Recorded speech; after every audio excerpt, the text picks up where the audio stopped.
На этой неделе Еврокубки для армянских болельщиков закончились, и мы снова будем болеть за условную Барселону и Реал, а не за наши клубы. Последним нашим представителем Лиги Конференции был, пожалуй, наиболее солидный наш клуб Пюник, но даже у него не хватило сил одолеть норвежский Бодø/Глимт.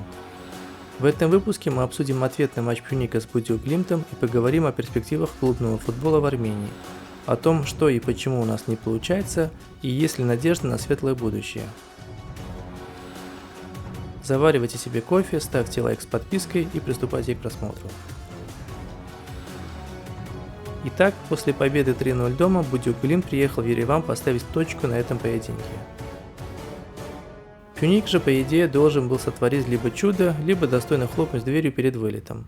Надо отметить, что дома наша команда действовала чуть посмелее, больше прессинговала и имела более-менее интересные моменты в атаке. При этом Бодø/Глимт тоже часто угрожал нашим воротам, и складывалось ощущение, что это не Пюник стал лучше действовать дома, а норвежская команда позволяла нам быть активнее. На исходе первого тайма капитан команды Эдгар Малакьян зачем-то прямо на глазах у судьи явно придержал норвежского футболиста за футболку. Тот, недолго думая, упал. Абсолютно заслуженно назначенный пенальти, реализованный Амалием Пелегрино, вывел вперед норвежцев. Если до этого у кого-то еще были надежды на чудо, то после 0-1 стало понятно. Вся интрига в том, сумеет ли Пюник добыть хоть какие-то очки для коэффициента в итоговой таблице УЕФА. Но уже в дебюте второго тайма и эти сомнения развеялись. Патрик Берг блестящим ударом с 15 метров удвоил преимущество своей команды.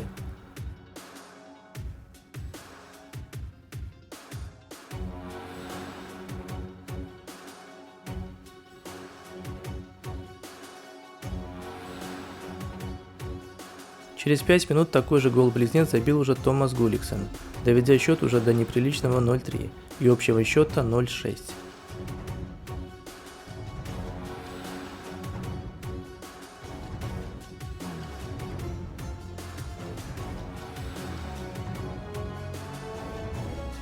Вся интрига сузилась до того, забьет ли Пюник хотя бы гол престижа. И нельзя сказать, что наши футболисты не пытались. Даже при счете 0-3 они шли вперед, били как издали, так и с навесов. Но прям 100% голевых моментов не было. Ерише Меликян попытался освежить атаку, выпустив двух нападающих. Молодого воспитанника из клубной академии Левона Вартаняна и арендованного из Динамо Тбилиси Вагнера Гонсалвеса. Но качества это не прибавило, как и выход именитого бразильца Раванелли.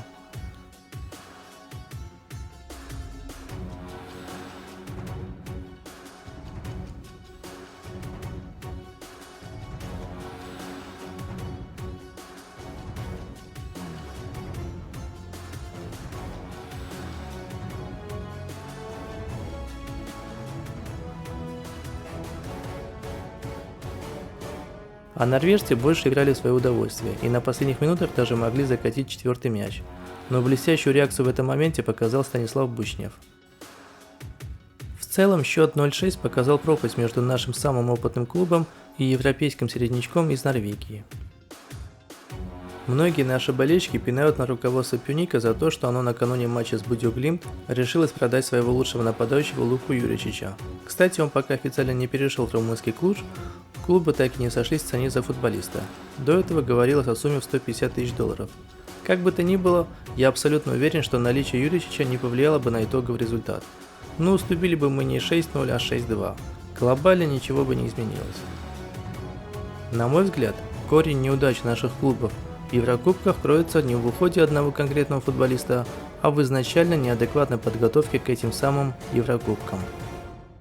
Ключевые приобретения надо делать еще зимой, чтобы было время внедрить подписанных футболистов в игровую концепцию команды, чтобы они успели адаптироваться и понять требования тренера. Сам тренер должен успеть познакомиться со слабыми и сильными аспектами новичков. Наши же клубы подписывают футболистов уже по ходу участия в Еврокубках, как тот же Урарту.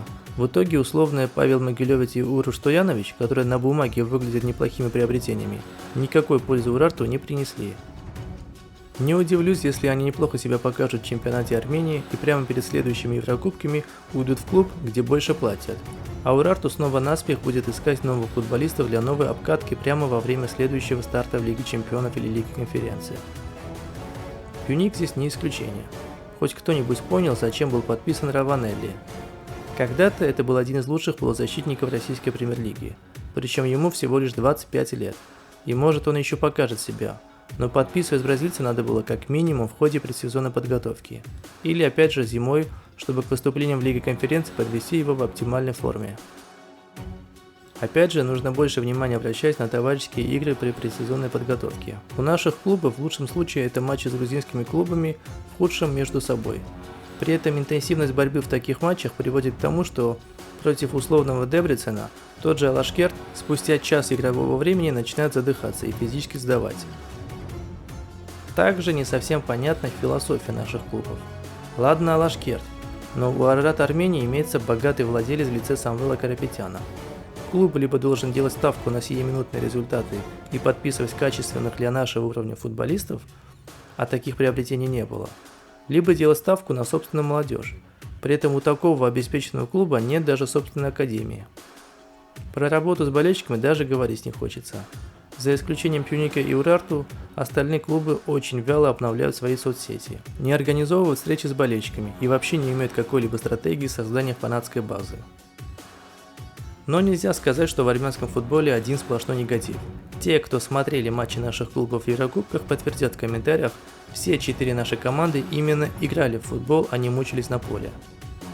Есть тренерская мысль в игре каждой команды. Сами футболисты бьются на поле и точно неравнодушны к результату. Да и если говорить о евроочках, результат 2,250 тысячных очков довольно неплохой результат. 5 лет назад мы бы мечтали о таком. Я уверен, при более успешной игре Урарту мы бы выдали свой лучший евросезон в истории. Все, что нам нужно, это чуть больше профессионализма и больше денег. В отличие от тех же чемпионатов Грузии, Азербайджана, России, весь наш клубный футбол частный, за исключением БКМА, где выступают молодые футболисты призывного возраста.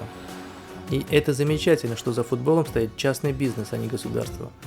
Так расходование денег участников намного более целевое, чем когда речь идет о бюджетных деньгах.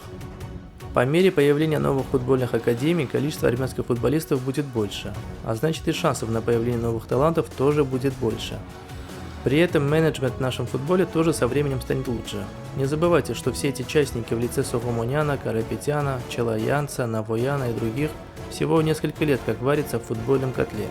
У нас только-только футбол начал носить профессиональный характер. Думаю, с каждым годом компетенции людей, которые вкладывают свои силы и средства в наш футбол, будут качественнее и результат будет тоже более качественный. С удовольствием готов вступить в дискуссию с вами по этой теме. Пишите в комментариях, чего не хватает нашему футболу, какой клуб лучше или хуже ведет свою деятельность и что нам нужно делать для развития футбола. Буду рад услышать любое мнение. До новых встреч!